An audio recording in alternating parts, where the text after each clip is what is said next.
We had to evacuate for a wildfire. Now to the breaking news out of California, where firefighters are battling hundreds of new wildfires. The fast-moving flames forcing entire towns to evacuate, and now the fires have turned deadly. It started and it was spreading slow, and then it got really close. And Andrew is a firefighter, so he was working on the fire, and then an evacuation order came. So me, the chickens, Max, Sirius, and Alan all evacuated to my aunt's house. And with the drought, I'm a little nervous what this fire season is gonna look like. So I thought I'd share what I learned through the evacuation. The biggest thing that I realized is time. Even when you have time to think things through, under that amount of stress, it's hard to think things through. I spent so much time looking around the house, not even sure where to start, not even sure how to process everything, and feeling completely overwhelmed by the idea of having to decide what I was bringing and what I wasn't. And I didn't want to forget anything that we would be completely crushed if we lost it. So I actually want to make a list. I want to write down everything we want to make sure we take if an evacuation happens again, everything that I can maybe start getting prepped to take if something happens and it looks like we might be evacuated again, and just have that list to work from so that in the moment I don't have to think about that. And one of the dynamics of Andrew working the fire means we should communicate about that early so that with him gone, I already know. I think the biggest lesson with that was time didn't actually help that. You're so in a heightened state of stress and overwhelm that even having all of that time didn't make a difference for how I felt trying to pack up. So that was the biggest thing I think that it taught me.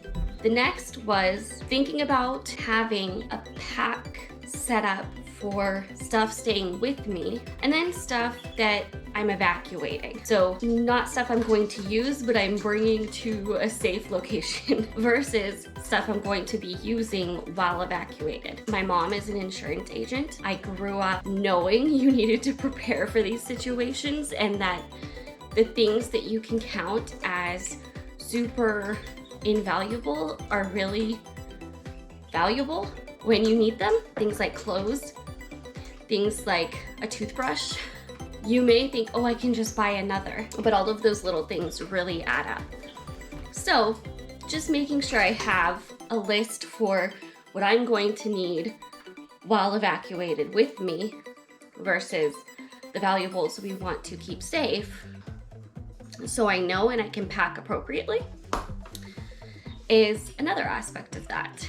And making sure that I'm thinking of what I'll need along with what we don't want to lose instead of just what we don't want to lose. I was trying to think of both, but in the moment, it's hard, again, in that moment to do that to the best of your ability. So that was another thing that I thought about. So the next thing I want to talk about is animals. Animals are a huge part of it, because not only do you need to get them out to safety, but you need to think about where are they staying and supplies for them. So thankfully, me and all of the animals were able to stay at my aunt's house. And I, for the most part, was able to bring everything we needed for them. But with having only a short amount of time to get ready, I not have the best cage for Alan and didn't end up taking any of the food for the chickens with me, so I had to get some when I got there. I didn't end up having a good carrier for Sirius either, because I had to put Alan in the carrier we had that would have been best for both of them. And so I didn't have an extra one that worked great for serious. Now, we made it work, and I think we could probably make it work again. That would not be how I would want to do things if I could prepare more ahead of time. And so it's things like that, answering those questions now. If you're planning to buy food for them once you're out, that's great. You can plan for that. You can maybe pull some cash out and make sure you have it with you, so you know you have that money for that set aside, and maybe plan the stores you know you can get it at. Buying a carrier, if you need an extra carrier. Having a set of supplies for their food and water set aside outside of your normal way of having their food and water set up, so that you have that extra on hand and can just grab that. Things like that. Answering those questions ahead of time. Where will we stay? Am I bringing food with them or getting it once I'm there? Do I have that packed if I am? Is there any supplies for them that I can't buy that I need to make sure I have with me? And transporting them, and those key things are going to be important to think about and at least have thought through ahead of time, even if it's not things you would do until that moment. So those are some of the big things. Those are some of the biggest ways I want to prepare, and I want to adjust how things happened from evacuating for the wildfire. I've mentioned this in a vlog before, but the other thing is planning for it to be a while, planning for any length of time potentially for an evacuation, planning for insurance things. If you walk through your house and video or take pictures so you don't forget, if you make a list of everything you have in your home so that you know what you're going to need to replace and can potentially look up the value, things like that are important. Knowing what your insurance looks like is also important.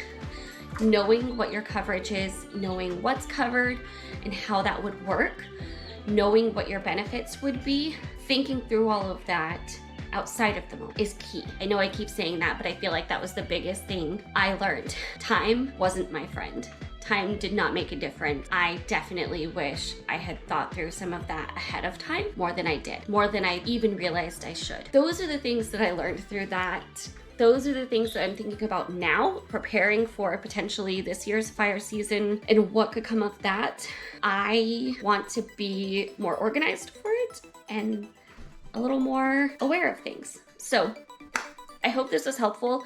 If you have any thoughts, questions, ideas, please leave them in the comments below. I would love to hear them. If you have any specific things you've thought about in regard to a wildfire evacuation, or really just any kind of evacuation I feel like is going to be fairly similar, I would love to hear your thoughts. And I hope this was helpful and you enjoyed it. If you did, give it a thumbs up, share it with whoever you feel like would benefit from this, and make sure you're subscribed and have notifications on. I'll see you guys in the next video. Bye!